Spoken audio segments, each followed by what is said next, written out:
صل وسلم وبارك عليه صلى الله على محمد صلى الله عليه وسلم صلى الله على محمد صلى الله عليه وسلم صلى الله على محمد صلى الله عليه وسلم صلى الله على محمد صلى الله عليه وسلم أنت شمس أنت بدر أنت نور فوق نور أنت شمس أنت بدر أنت نور فوق نور أنت يسير وغالي أنت مصباح الصدور صلى الله على محمد صلى الله عليه وسلم صلى الله على محمد صلى الله عليه وسلم يا حبيبي يا محمد يا عروس الخفيقين يا حبيبي يا محمد يا عروس الخفيقين يا مؤيد يا ممجد يا إمام القبلتين صلى الله على محمد صلى الله عليه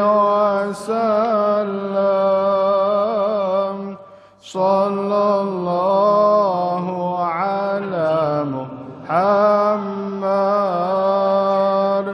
صلى الله عليه وسلم اللهم صل وسلم وبارك عليه. Assalamualaikum warahmatullahi wabarakatuh. Innal hamdalillah salatan wa salaman li Rasulillah Muhammad bin Abdullah wa ala alihi wa sahbihi wa mawalah wa man tabi'ahu bi ihsanin ila yaumil qiyamah amma ba'du.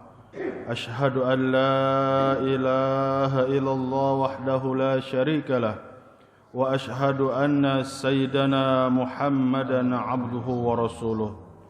Allahumma fasalli ala sayyidina Muhammadin wa ala alihi wa sahbihi wa sallim. Wa qala Allah ta'ala fil Qur'anil Karim وهو أصدق القائلين أعوذ بالله السميع العليم من الشيطان الرجيم بسم الله الرحمن الرحيم لئن شكرتم لأزيدنكم ولئن كفرتم إن عذابي لشديد وقال النبي صلى الله عليه وسلم في رواية حديث إمام أحمد والترمذي أراد علي ربي ليجعل لي بطحاء مكة ذهبا فقلت لا يا ربي ولكن أسبع يوما وأجوع يوما فإذا جئت تضرعت إليك وذكرتك وإذا شبعت حمدتك وشكرتك صدق الله العظيم وصدق رسوله الحبيب الكريم ونحن على ذلك من الشاهدين والحمد لله رب العالمين. Hadirin jamaah Masjid Pengajian Masjid Al-Amin, bapak-bapak, anak-anak muda yang sama-sama dimuliakan oleh Allah Subhanahu wa taala. Juga yang terhormat ada tamu kita jamaah tabligh, jamaah dakwah dari negeri Pakistan. Mudah-mudahan dengan keberkahan beliau, yakin orang yang berjuang di jalan agama Allah, orang yang khurus keluar 4 bulan, keluar setahun, pasti doa-doanya dikabulkan oleh Allah Subhanahu wa taala. Maka kita doakan mereka semua mudah-mudahan selalu disehatkan, Allah panjangkan umurnya, Allah selalu jaga, amin amin ya Allah ya rabbal alamin.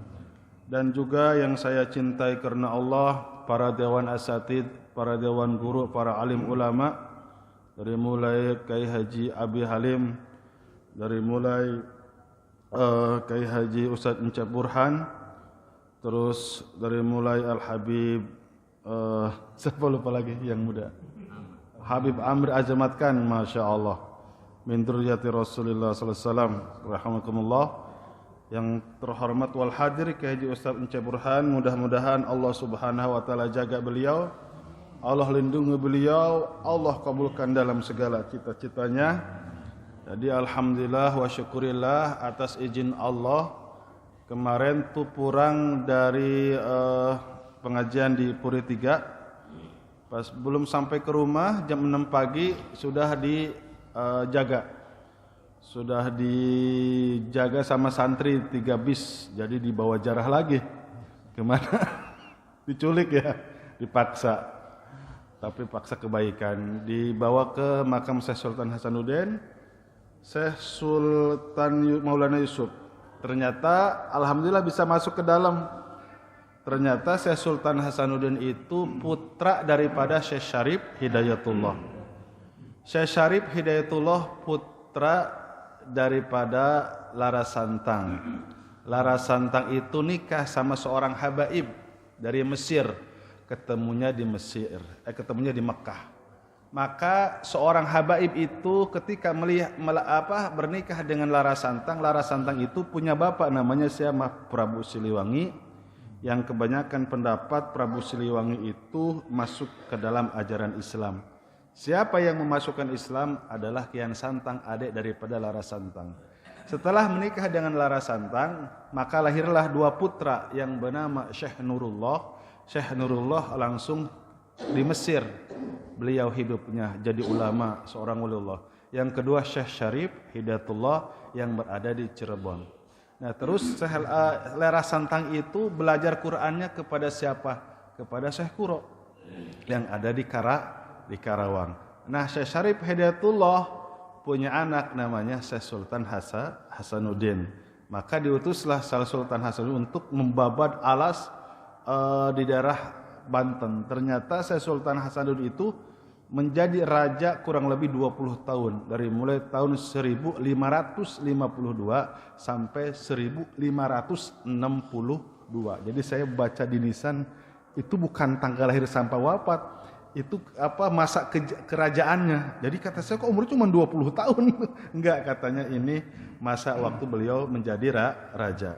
Baik, hadirin yang dimuliakan oleh Allah Subhanahu wa taala, maka ketika kita berziarah ke makam para aulia Allah, ke makam para kekasih-kekasih Allah, kita berdoa kepada Allah Subhanahu wa taala, kirim Fatihah, kirim sholawat, kirim bacaan-bacaan Al-Quran, maka mereka pun akan mengucapkan terima kasih kepada kita. Mereka pun akan berdoa kepada Allah Subhanahu wa ta'ala untuk mendoakan kita. Warwahun ruhun mujannadah idza ta'arafa ay talapa. Ruh itu seperti wujud asli yang bisa berbaris, seperti pasukan yang berbaris. Ketika Allah pertemukan ruh kita, maka Allah akan sambungkan rohaniah kita. Kita pun Allah pertemukan di sini.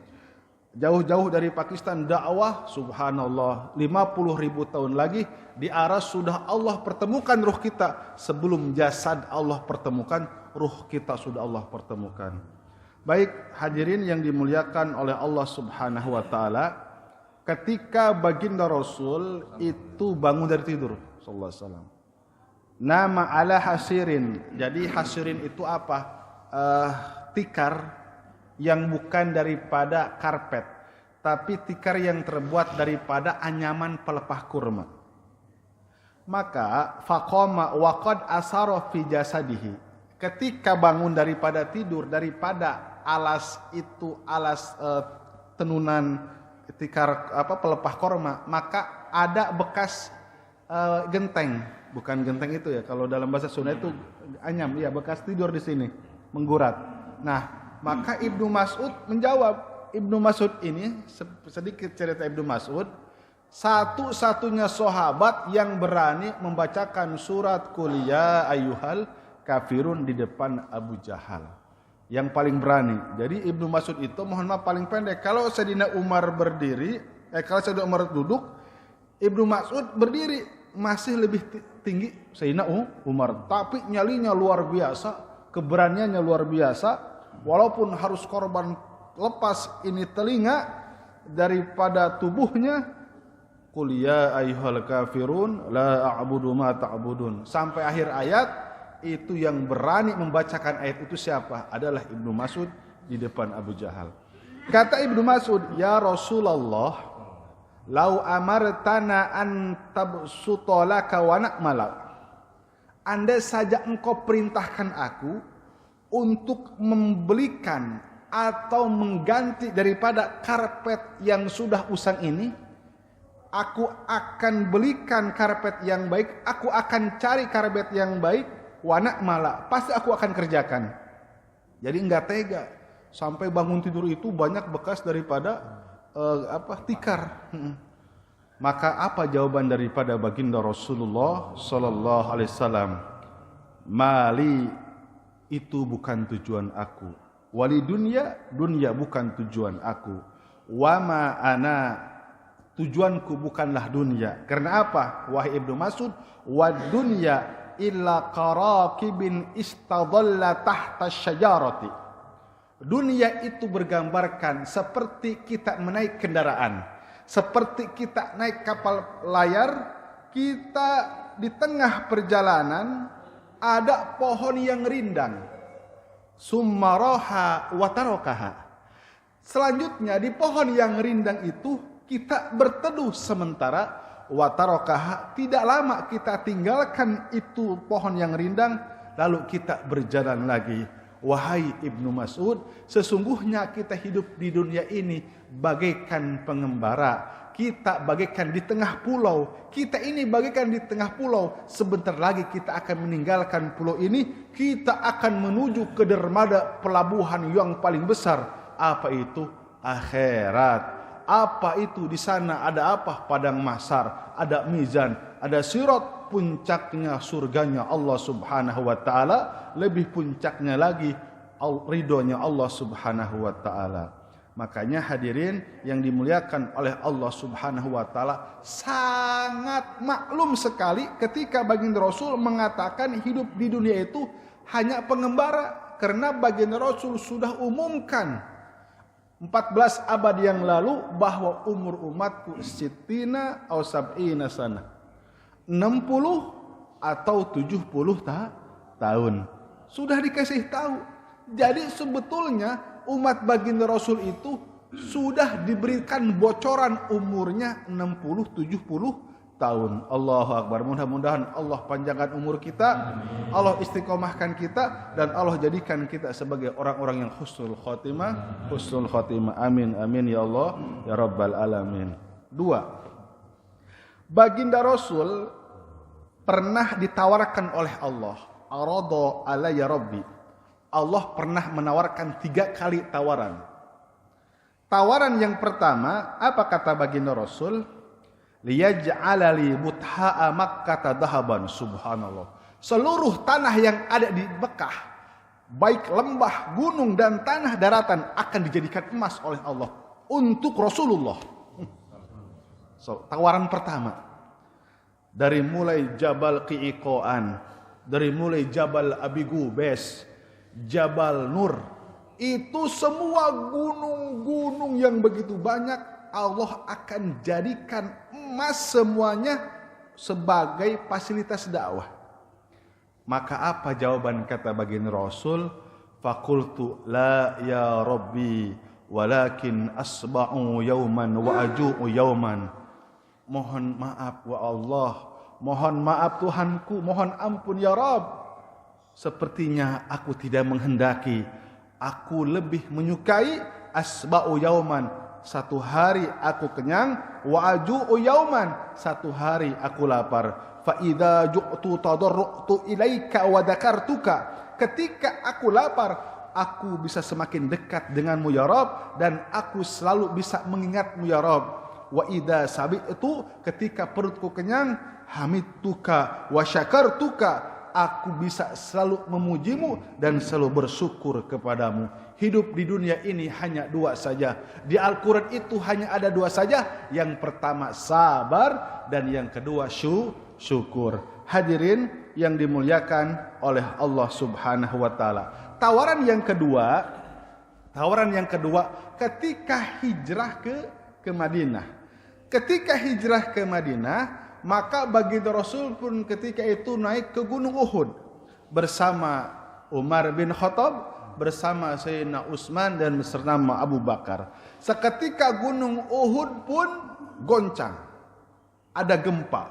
Maka diinjak oleh baginda Rasul, Uhudun, Uhudun, wahai Uhud, berhentilah engkau.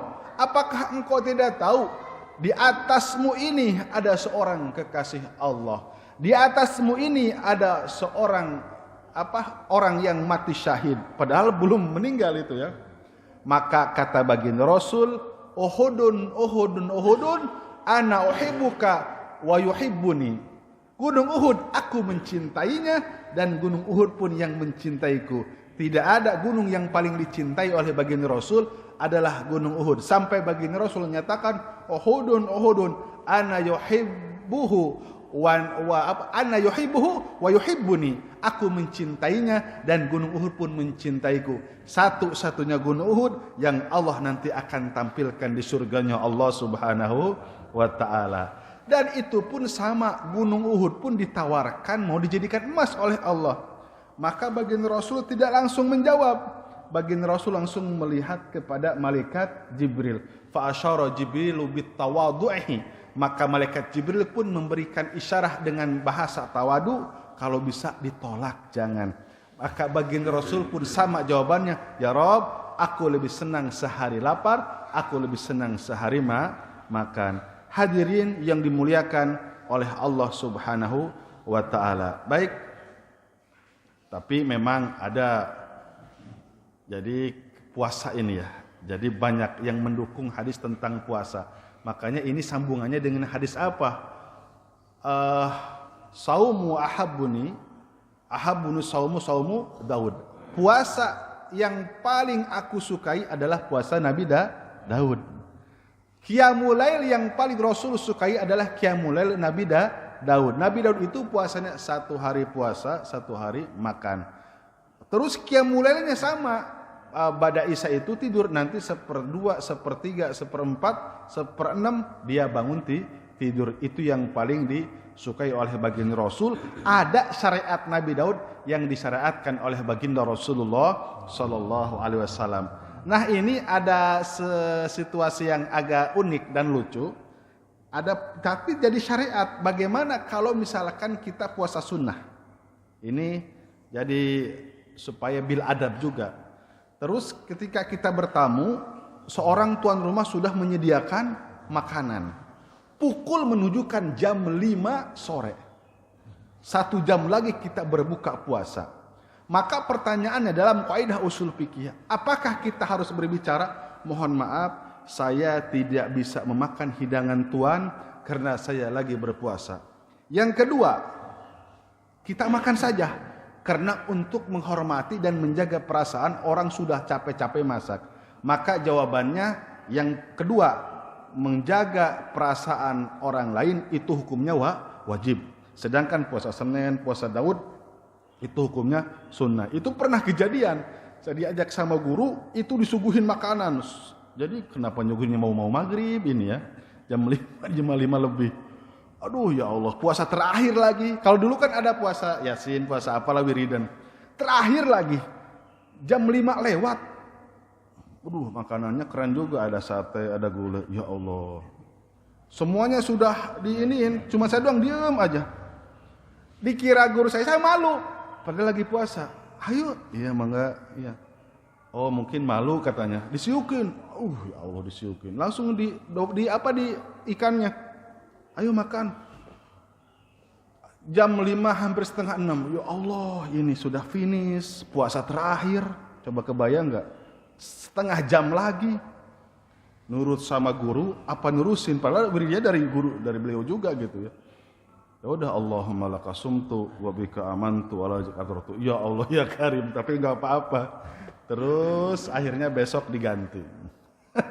Nah, itu apa? Menjaga kehormatan, menjaga perasaan orang lain, itu hukumnya wajib. Baik, kita lanjutkan hadis yang ketiga daripada baginda Rasulullah sallallahu alaihi wasallam.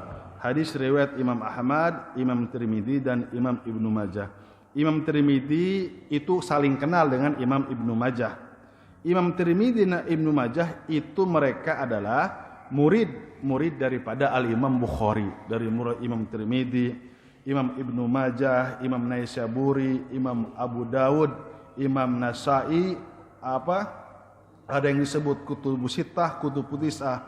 Namun bapak-bapak, ketika kita buka kitab lagi ada Rawahu Al-Imam Hasan Al-Basri, Rawahu Al-Imam Ghazali, Rawahu Al-Imam Ghazali, Rawahu Al-Imam Hasan Al-Basri, Rawahu Syekh Abdurrahman Jalil As-Suyuti, Rawahu Syekh Abdurrahman Jalil Al-Mahali.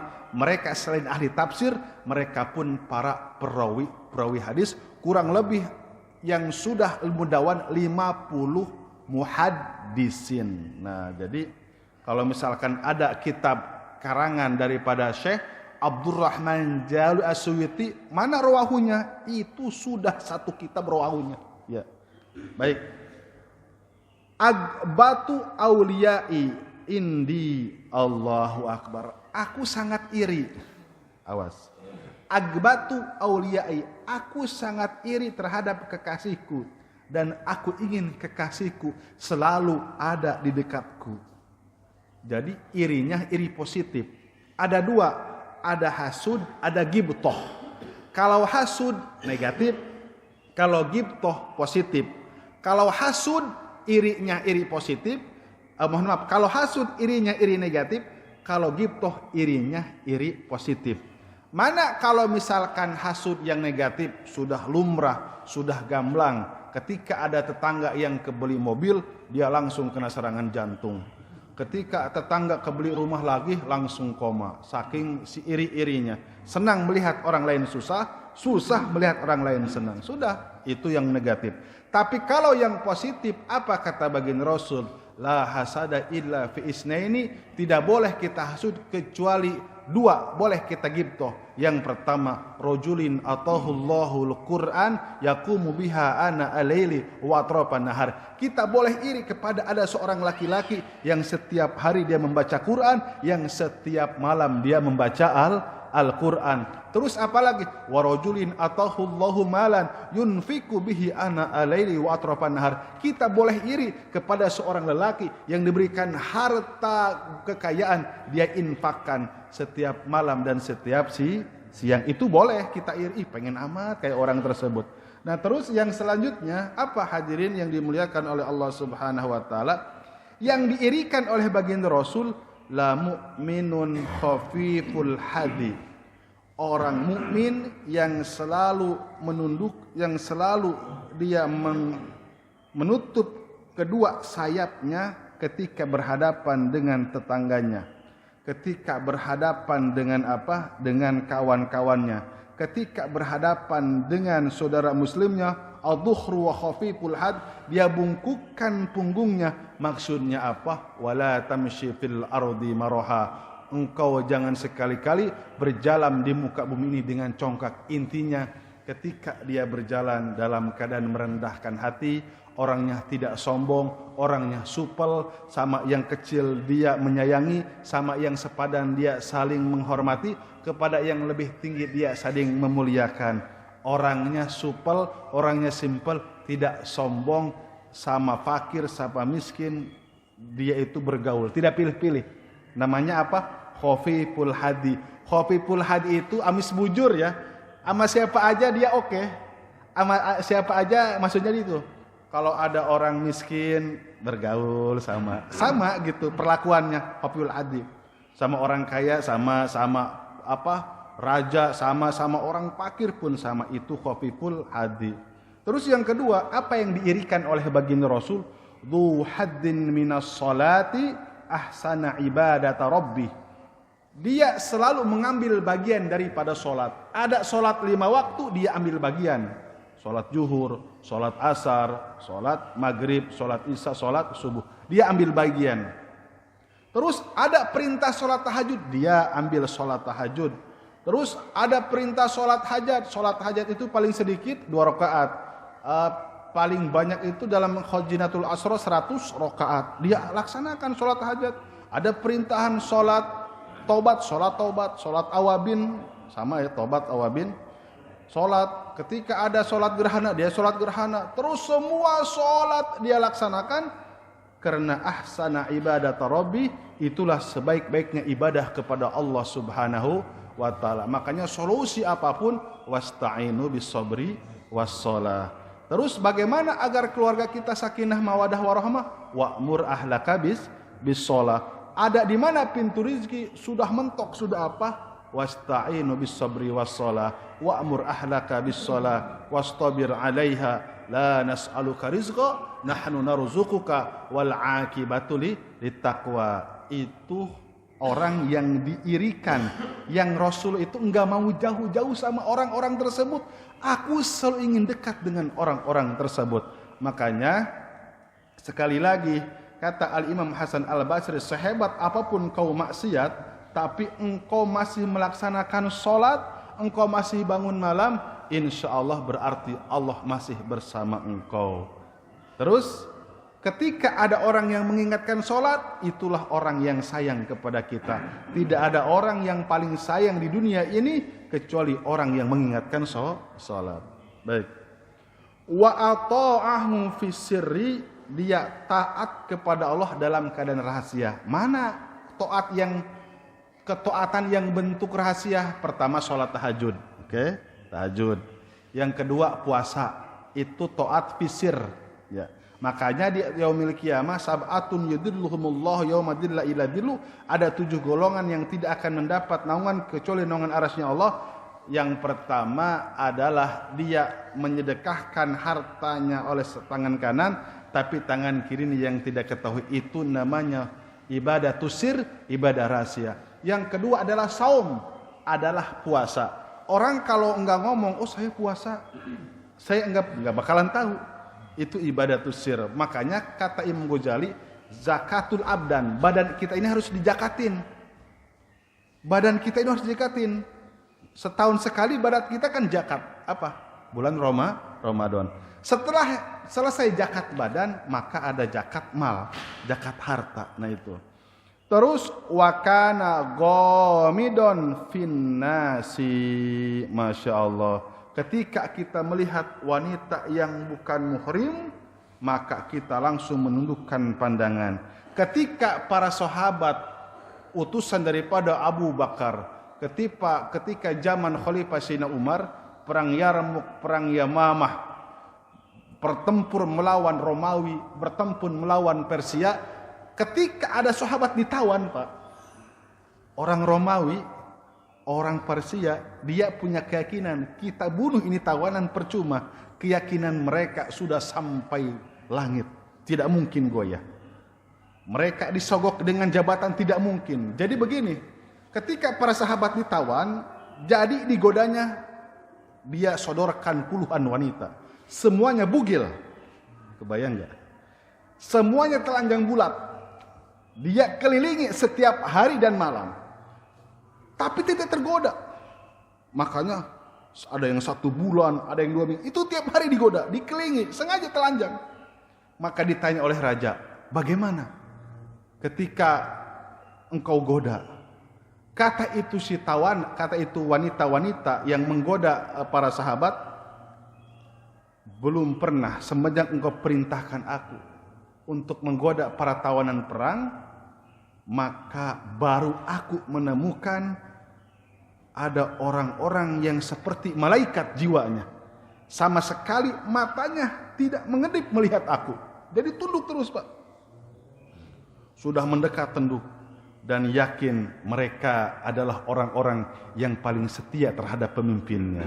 Jadi begini, kalau yang lain nih, kalau bentuk bersama orang kafir lagi atau siapa, kalau yang lain sengaja dia berhubungan zina, tapi setelah itu dibunuh. Maka apa akhirnya? Akhirnya sahabat-sahabat yang ditawan itu dilepaskan, baik oleh Raja Romawi ataupun Raja Persia. Kebayang nggak kalau kita yang ditawan? Allahu Akbar. Gak tahu ya. La haula wala quwata illa billahil aliyil azim.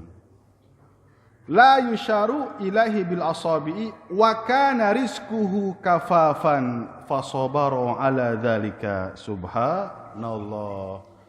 Apa? Aku sangat iri kepada orang-orang yang diberikan rizki selalu cukup. Nah, apa itu cukup? Qanaah. Bersyukur apa yang telah diberikan oleh Allah Subhanahu wa ta'ala. Selalu bersyukur apa yang diberikan oleh Allah Subhanahu wa ta'ala.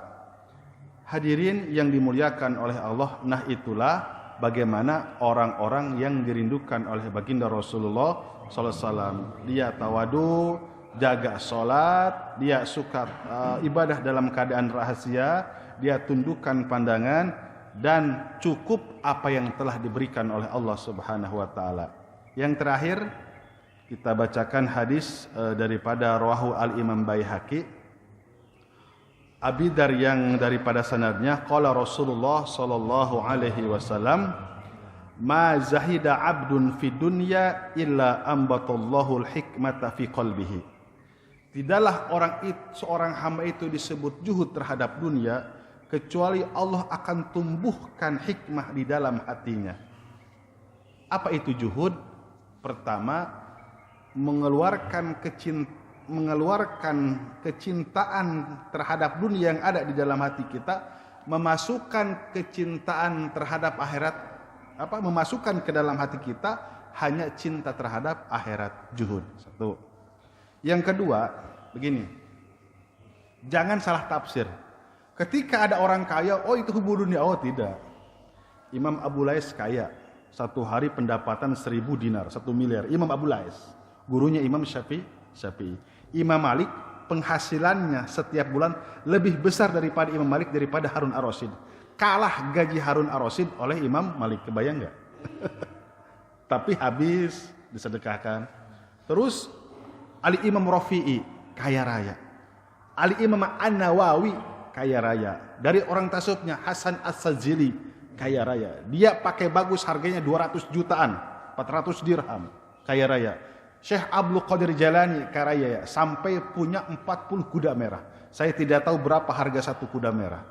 Tapi di negeri Baghdad itu hanya Syekh Abdul Qadir Jailani yang satu-satunya manusia hamba Allah, seorang kekasih Allah yang mempunyai 40 ekor kuda merah. Namun kekayaannya itu tidak disimpan di dalam hati. Di dalam hati hanya Allah Subhanahu wa ta'ala. Di dalam hati hanya adalah kecintaan kepada Allah. Di dalam hatinya bagaimana aku menyibukkan diri setiap hari harus lebih baik daripada hari kemarin. Makanya ketika Hasan Al-Basri ditanya oleh Sayyidina Ali. Jadi zaman Sayyidina Ali itu teh Hasan Al-Basri, Hasan As-Sajili, Imam Abu Hasan As-Sajili, Imam Hasan Al-Basri, Rabi'atul Adawiyah. Itu tuh zaman Sayyidina Ali. Di situ ada Sayyidina Ali karramallahu wajhah. Nah, Imam Hasan Al-Basri ketika belajar ilmu agama umurnya baru 20 tahun, kebayang enggak? 20 tahun sudah jadi mufti. Yang melantiknya siapa? Sayyidina Ali. Sayyidina Ali umurnya 50 tahun. Ditanya oleh Sayyidina Ali, "Madinul Islam, wahai Hasan Al-Basri, apa yang dikatakan agama Islam?" Kata Imam Hasan Al-Basri, "Huwa az-zuhdu." Islam itu adalah zuhud. Masya Allah. Apa itu zuhud? Tadi sudah. Di dalam hatinya hanya cinta terhadap akhirat, tidak ada cinta terhadap dunia, walaupun dia kaya raya. Jadi begini, orang yang hubbu dunia, dia berangkat sebelum subuh sampai meninggalkan sholat 5 waktu, pulang malam, penghasilan cuma 50.000, tapi ninggalin sholat, itu hubbu dunia. Bukan banyak atau sedih? 1 bulan mendapat 500 juta, tapi sholatnya rajin, tahajudnya rajin, sholat hajatnya sampai 100 rakaat, itu zuhud. Awas ya, jangan sampai salah pengertian. Makanya Syekh Abdul Qadir Jailani itu pernah orang Nasrani, masa wali kaya katanya kaya, ternyata sakit. Tidak ada obat kecuali harus makan 40 jantung daripada kuda merah. Akhirnya orang Nasrani itu minta maaf. Setelah minta maaf, kata Syekh Abdul Qadir Jailani apa? Kan aku sengaja, aku beli 40 kuda merah ini kan buat kamu, katanya. Subhanallah, simpel aja. Ini semuanya buat kamu. Ya, subhanallah. Hadirin yang dimuliakan oleh Allah. Terus apa? Illa ambatallahul hikmata fi qalbihi. Di dalam hatinya ada selalu hikmah. Hikmah itu apa, Pak? Hikmah, hilim. Hikmah itu nih, orang lain semuanya itu lebih mulia daripada dirinya. Itu hati hikmah. Apa yang dikatakan Syekh Abdul Qadir Jailani, "Idza kharaja minal bait ilal bab." Ketika aku mulai membuka pintu rumah daripada rumahku, maka setiap di situ ada bermacam-macam makhluk Allah dan semua mereka lebih mulia daripada aku. Kebayang enggak? Allahu Akbar. Itu hikmah. Apa itu hikmah? Selalu husnudzon kepada orang lain. Selalu husnudzon kepada Allah Subhanahu wa taala. Wa antaqa biha lisanahu, dan selalu menjaga lisannya. Wa basaruhu aiba dunya wadaaha wadawaha.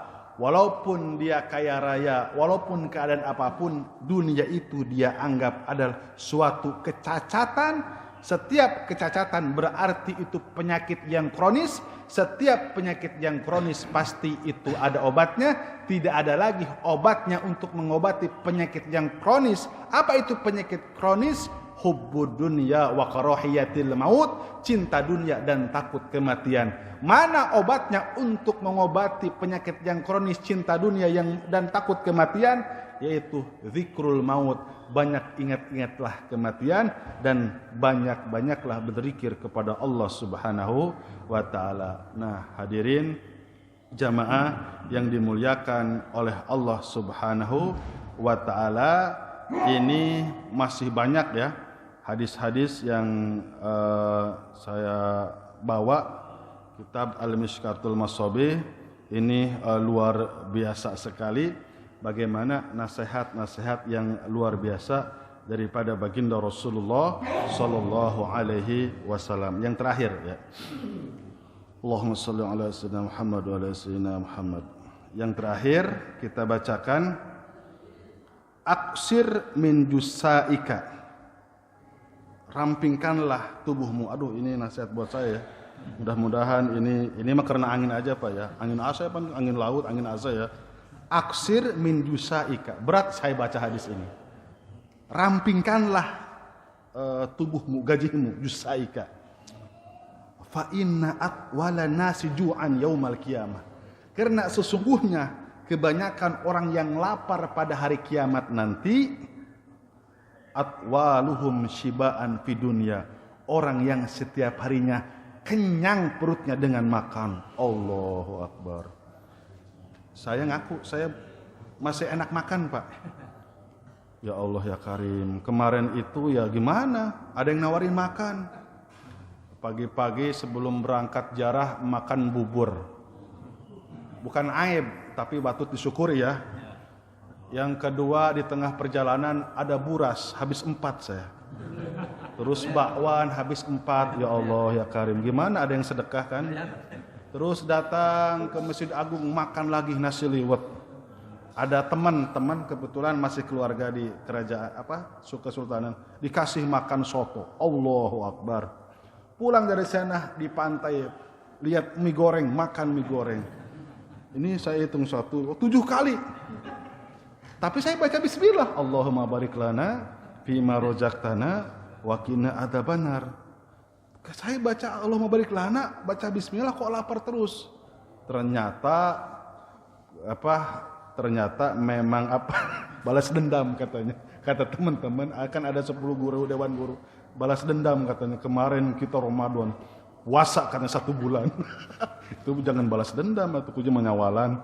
Nah hadirin yang dimuliakan oleh Allah, makanya Abu Yadimyati itu puasanya 30 tahun waktu mondok di sana. Bu Yadimyati umurnya 85 tahun meninggalnya. Puasanya dari umur 15 tahun.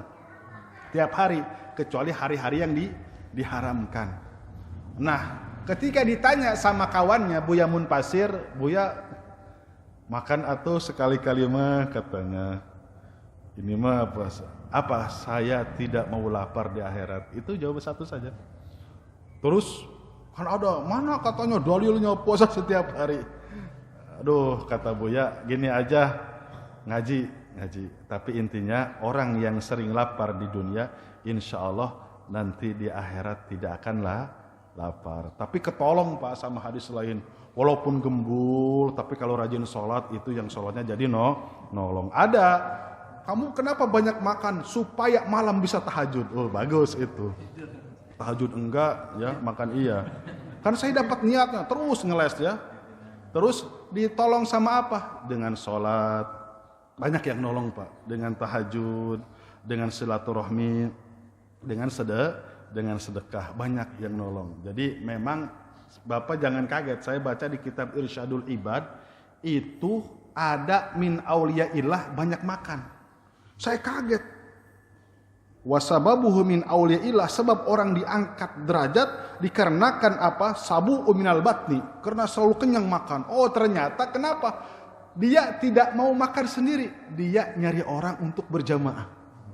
Jadi pagi bawa makanan nyari orang berjamaah, bagi-bagi. Jadi ada 5 kali itu wali, tapi pengen berjamaah, kalau sendiri nggak makan. Masya Allah, subhanallah, itu mah kalau ada wali gitu enak banget ya. Pengen saya juga daftar jadi wali itu ya, karena banyak makan. Yang kedua, itu pengalaman tajribat. Saya kadang-kala suka nganter sama guru yang memang oke makannya. Ada yang memang nganter sama guru ngaji yang puasa terus. Ya kebayangkan kalau yang enak sama punya guru ngaji Pak Kiai yang enak sering makan. Contoh, lagi jalan. Kita makan di mana nih? Diam aja. Gimana Pak Kiai saja? Kalau udah lapar kita kan. Ya udah kita di Padang, mampir ke Padang. Di Padang. Terus udah gitu jalan lagi. Kalau misalkan ke mana? Ke Cirebon kan, ke Garut, ke Bandung, kemana? Ya terus udah gitu. Kan biasa suka banyak murid-muridnya. Jadi itu suka datang 7 rumah. Dari pagi sampai malam. Itu bisa sampai 4 kali, 5 kali makan. Setiap masuk ke dalam rumah, itu Pak Kiai sudah makan belum Pak Kiai? Oh belum, kalau sekarang, aduh ngebohong sih Pak Kiai kata saya. Belum katanya, waduh belum terus. Padahal udah 3 kali, keempat kalinya belum terus. Nggak apa-apa, ya mungkin bohongnya nggak dosa kali ya. Sampai 7 kali, saya enak aja makan terus. Ada juga pengalaman sama nganter guru saya yang memang puasa. Itu ada memang saklek. Pokoknya kalau ada saya jangan suguhi makanan. Masya Allah, ini mah bener ikut puasa kita kayaknya ya. Bener Pak, ikut puasa ya. Paling ngemil aja ke warung. Nah seperti itu. Yang paling enak kalau ikut jamaah tabligh ya. Alhamdulillah wa syukurillah. Mau doain sama tuan-tuan yang mulia. Mudah-mudahan bukan terakhir. 40 hari terakhir itu tahun 2013 di Batam 40 hari.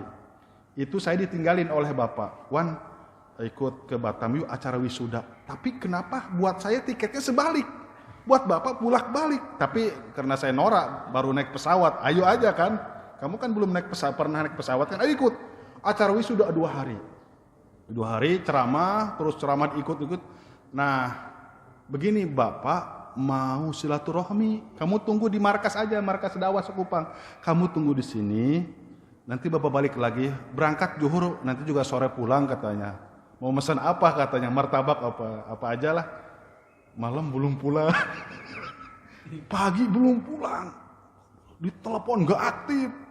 Akhirnya datang itu orang, Pak Ridwan, amanat dari Bapak suruh ikut 40 hari.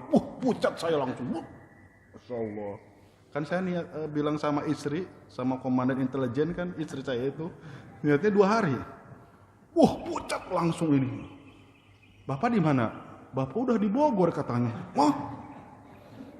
Itu waktu itu kesel sama orang tua. Kok ini orang tua gini amat ya? Dalam hati. Baru itu kesel sama orang tua. Aja ya Allah, saya aja. Akhirnya memang sudah dikondisikan, handphone diambil. Kita ke markas datang itu, handphone bisa merusak iman. Allahu Akbar. Ini sayanya kayaknya ke langit ini. Ditahan handphone. Akhirnya langsung bayan hidayah 40 hari. Bareng jamaah Medan. Pak Kapten, Masya Allah jamaah Medan kan galak-galak ya. Masya Allah. Main pancung-pancung aja. So habis ditargibin tiap hari. Aduh pusing. Tiap hari. Tapi Alhamdulillah sampai 40 hari. Itu sampai di situ. Cerita istri nungguin katanya. Dari pagi sampai sore sampai malam. Tapi Bapak datang dijelaskan, nangis katanya, nangis. Mau marah gimana sama mertua ya. Dijelasin. 40 hari Alhamdulillah. Jadi hampir semua Batam 40 hari. Nah, memang pas pulang itu malam Jumat ya. Banyak yang ngasih oleh-oleh. Ya biasa kan, ngasih oleh-oleh. Kata orang mau ustad katanya. Ceramah, acara numaot dipanggil gitu kan, acara nikah. Alhamdulillah. Jadi pas saya sedih itu jam 12 malam. Pas lihat belum tidur Pak. Jadi istri itu masih ngelihat album pernikahan. Lihatin sama anak saya itu baru 2 tahun seeca yang sekarang ke kelas 3 SMP. Lihatin album pernikahan.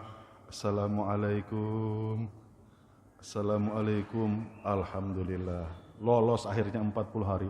Nah dari situ bukan trauma ya. Saya mau ketemu Bapak tapi Alhamdulillah udah seneng ya. Seneng. Nah itulah apa maksudnya, apapun yang terjadi, baik itu bukan human error ya, apapun yang terjadi, mau direncanakan atau tidak direncanakan, kalau memang buat untuk agama, Allah pasti tolong. In tansurullaha yansurkum, jika engkau tolong agama Allah, maka masalah-masalah kalian akan ditolong oleh Allah Subhanahu wa taala. Itu saja yang bisa saya sampaikan. Mohon maaf atas segala kesalahan dan kekurangan. Kita tutup dengan kiparat majelis. Subhanallah wa bihamdihi, subhanakallahumma wa bihamdika, asyhadu an la ilaha illa anta, astaghfiruka wa atubu ilaik. Assalamualaikum warahmatullahi wabarakatuh.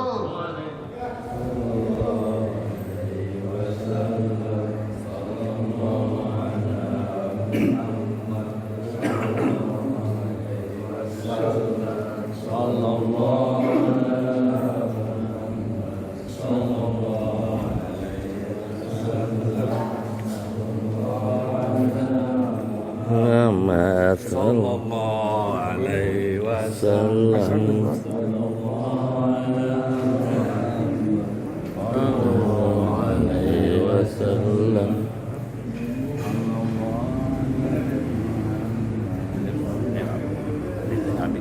Ya, malam.